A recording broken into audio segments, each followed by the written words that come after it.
کیوں نہ تم میرے ساتھ میرے گھر آ جاؤ، وہاں ہم شادی کر لیں گے۔ یہ سن کر میں خوفزدہ ہو گئی اور اسے جواب دیا، حمزہ بے شک میری ماں ظالم سہی، مگر میں اپنے غریب والدین کے چہرے پر یہ کالک نہیں مل سکتی کہ گھر سے بھاگ جاؤں۔ میں یہ کام نہیں کر سکتی، تم مجھے بھول جاؤ۔ اس نے کہا میں تمہارے ابا کو منا لوں گا، ابا تو راضی ہیں لیکن ماں بھی کوئی ہستی ہے، میں ان کی بد دعائیں نہ لوں گی، اور تم جانتے ہو کہ یہ تانگے والا میرا ستیلا باپ ہے، میرے حقیقی والد تو فوت ہو چکے ہیں، میں ان کی روح کو تکلیف نہیں دینا چاہتی۔ میں ایسا کہتے ہوئے بہت رو رہی تھی۔ اس نے بڑی منتیں کی، وہ گاڑی لایا تھا جو سڑک کے پار کھڑی تھی، لیکن میں نہ مانی، جس کے باعث وہ بہت غم زدہ ہوا۔ وہ تو یہی چاہتا تھا کہ یہ اچھے خاندان کی بیٹی ہے، اچھے خاندان میں آ جائے، مگر میری حمیت نے گھر سے بھاگنے کو گوارا نہ کیا۔ میں ایسا کہتے ہوئے بہت رو رہی تھی۔ اس نے بڑی منتیں کی، وہ گاڑی لایا تھا جو سڑک کے پار کھڑی تھی، لیکن میں نہ مانی، جس کے باعث وہ بہت غم زدہ ہوا۔ وہ تو یہی چاہتا تھا کہ یہ اچھے خاندان کی بیٹی ہے، اچھے خاندان میں آ جائے، مگر میری حمیت نے گھر سے بھاگنے کو گوارا نہ کیا۔ میں اپنے غریب ماں باپ کی عزت کی خاطر اپنی زندگی کو داؤ پر لگا رہی تھی۔ وہ دور ہی ایسا تھا جب لڑکی اور لڑکا خاموشی سے اپنے بزرگوں کے فیصلے کے سامنے سر جھکا دیتے تھے، اور ان کو اتنا بھی اختیار حاصل نہیں تھا کہ وہ ان فیصلوں کے خلاف احتجاج کر سکیں۔ حمزہ چلا گیا اور میرا سکون بھی ساتھ لے گیا۔ اب مجھے کسی پل قرار نہ تھا، روتی تھی مگر ماں کو پتہ نہ چلے میں روئی ہوں۔ ان دنوں اپنے جینے مرنے کا ہوش نہیں تھا۔ تبھی ایک دن ابا نے کہا، زارا تم بہت اداس رہتی ہو، ذرا نہا دھو کر تیار ہو جاؤ تو میں تم کو تمہارے ماموں کے گاؤں سیر کرانے لے چلوں، وہاں تمہاری خالہ رہتی ہے، ان کی بچیوں سے ملو گی، ماموں کے گھر جاؤ گی تو خوش ہو جاؤ گی، اماں وہاں جانے سے منع کر دیں گی۔ میں نے جواب دیا، تم ان کو وہاں کا مت بتانا، قریب کے گاؤں میری بہن بھی تو رہتی ہے، اس کی بیٹی کی شادی ہے، میں کہوں گا تم کو وہاں لے جا رہا ہوں تو وہ منع نہیں کریں گی، بلکہ ان کو کچھ بتانا ہی نہیں ہے، واپس آ کر بتا دیں گے، وہ کھیتوں میں کام کر رہی ہے، ابھی نکل چلو، شام سے پہلے ہم لوٹ آئیں گے۔ میں بھی اداسی سے تنگ اور اپنے ماحول سے خفا تھی۔ ماں تو ان دنوں مجھے اپنی دشمن نظر آتی تھی۔ میں ابا کی باتوں میں آ گئی اور ماں کے جانے کے بعد منی کو پڑوسن کو تھما کر ابا کے ہمراہ تانگے پر بیٹھ کر سیر کو چل دی۔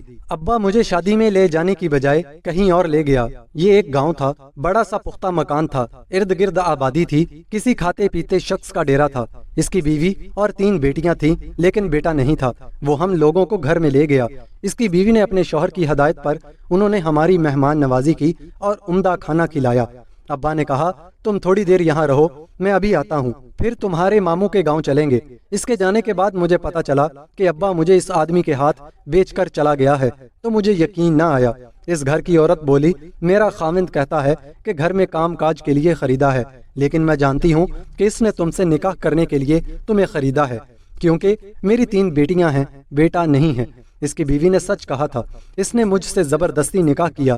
میں بھی اب ماں کے پاس جانا نہیں چاہتی تھی، کیونکہ اس کی ضد کی خاطر مجھے یہ دن دیکھنا پڑا تھا جب مجھے پتا چلا کہ ابا مجھے بیچ کر چلا گیا ہے، تو میرے پیروں تلے سے زمین نکل گئی۔ مگر اب رونے دھونے چیخنے چلانے کا وقت گزر چکا تھا۔ جس شخص نے نکاح نامے پر میرے دستخط لیے، اس نے بتایا کہ تمہارے والد پر بہت قرضہ چڑھ گیا تھا، قرض دار اس کو دھمکیاں دیتے تھے، تبھی وہ تم کو بیچ گیا ہے۔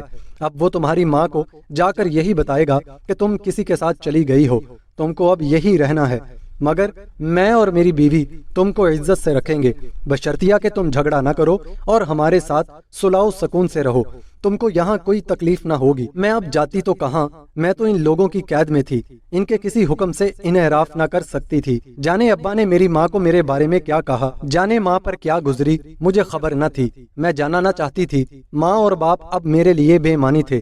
سوتن سمجھدار تھی، وہ اپنے شوہر کی فرما بردار تھی، اور اس کی لڑکیاں بھی، انہوں نے مجھے پیار دیا۔ سوتن نے بڑی بہن کی طرح خیال رکھا۔ اس کی لڑکیاں میرے آرام کا خیال رکھتی تھیں۔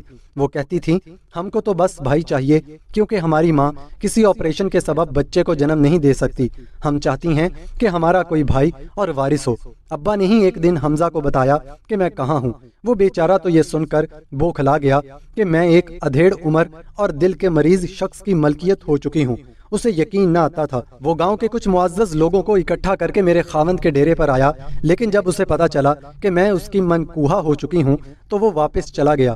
میں ادھر روتی اور پچھتاتی تھی، اے کاش حمزہ کے ساتھ ہی بھاگ کر اس کے گھر چلی جاتی تو میری اس کے ساتھ شادی ہو جاتی۔ جس ستیلے باپ کی لاج رکھی، اس نے کیا کیا۔ حمزہ کی ڈیرے پر آمد کے بعد میرا شوہر بہت شکی مزاج ہو گیا۔ پہلی بیوی سے کہتا اس پر کڑی نظر رکھو، مگر وہ عورت اعلیٰ مزاج کی تھی، مجھے کچھ نہ کہتی۔ میرا جی گھبراتا تو محلے میں اپنے ملنے والوں کے گھروں میں بھی لے جاتی تاکہ میرا جی بہلا رہے۔ وہ کہتی یہ بھی بیچاری انسان ہے، کسی کی بچی ہے، اس پر ظلم کرنا ٹھیک نہیں۔ وہ شوہر کو سمجھاتی کہ یہ اچھی لڑکی ہے، نیک دل ہے، اس پر کبھی شک مت کرنا۔ ہمارے اس محلے میں حمزہ کی ایک کزن دلشاد بھی رہتی تھی۔ حمزہ نے اپنی داستان غم اسے سنائی۔ اس نے آ کر مجھے بتایا کہ حمزہ تم سے ملنے آیا ہے۔ وہ بہانے سے مجھے اپنے گھر لے گئی۔ مجھے دیکھ کر وہ رو پڑا، میں بھی رونے لگی۔ جب میں نے بتایا کہ ستیلے باپ نے مجھے بیچا ہے تو وہ یہ سن کر پاگل ہو گیا اور اپنے بال نوچنے لگا۔ اس نے ایک مرتبہ پھر مجھے یہاں سے بھاگ جانے کا مشورہ دیا کہ تمہارے ساتھ زبردستی میں دھوکا ہوا ہے، یہ شادی درست نہیں، ہم عدالت سے رجوع کریں گے۔ جب اس نے یہ بات کہی تو میں گہری سوچ میں ڈوب گئی۔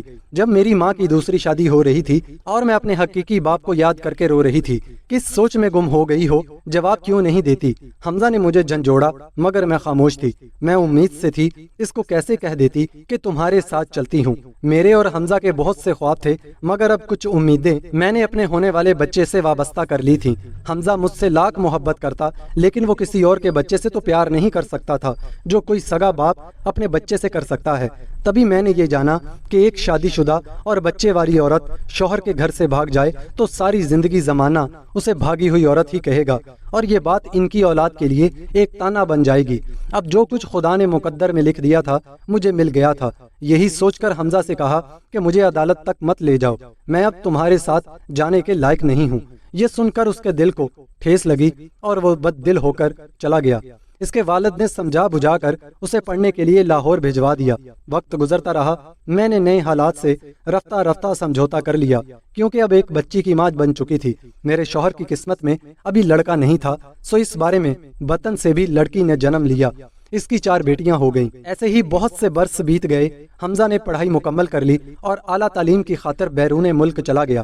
حمزہ کے جانے کا مجھے دکھ تھا چونکہ اس کی کزن دلشاد سے اس کے بارے میں خبریں ملتی رہتی تھیں۔ وقت گہرے سے گہرے زخم بھی مندمل کر دیتا ہے اور شادی شدہ عورت تو پھر گھر داری اور بچوں کی گہما گہمی میں سب کچھ بھول جاتی ہے۔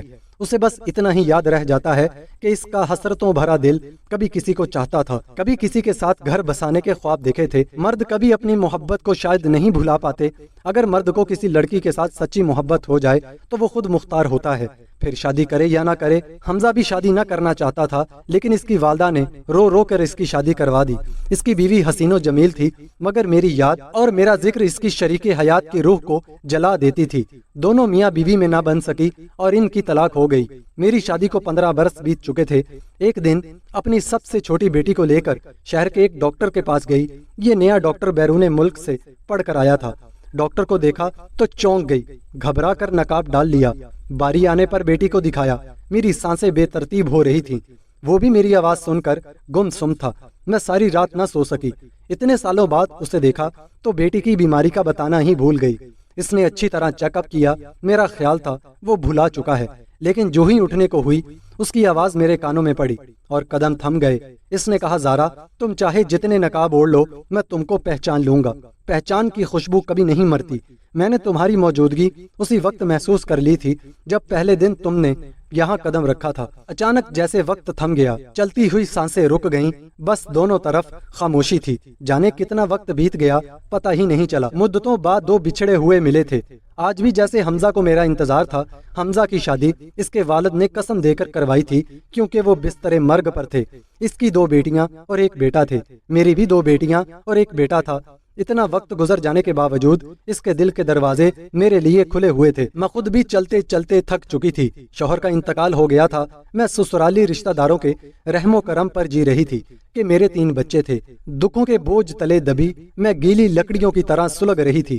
اپنی بیوگی کو سنبھالتے ہوئے بیٹیوں کی فکر سے گھلی جاتی تھی۔ میرے حالات جان کر آج پھر حمزہ نے کہا کہ تم کو میری ضرورت ہے اور اللہ تعالیٰ نے مجھے اتنا دیا ہے کہ اگر تم چاہو تو میں تم کو اور تمہارے بچوں کو اپنا سکتا ہوں۔ میں نے جواب دیا بچیاں ان کے چچا اور ددا مجھے نہیں دیں گے۔ میں کیسے اپنی بیٹیوں سے منہ موڑ سکتی ہوں؟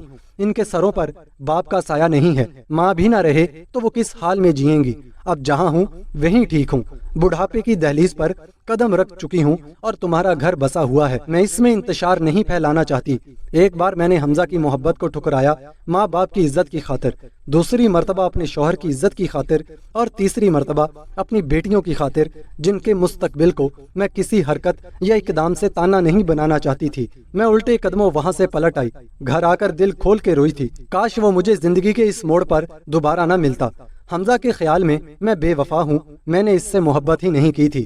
کیسے اسے بتاتی کہ ایک مشرقی عورت کی کیا مجبوریاں ہوتی ہیں، کبھی ماں باپ کے لیے، کبھی شوہر اور اولاد کے لیے، اسے سب کچھ قربان کرنا پڑتا ہے۔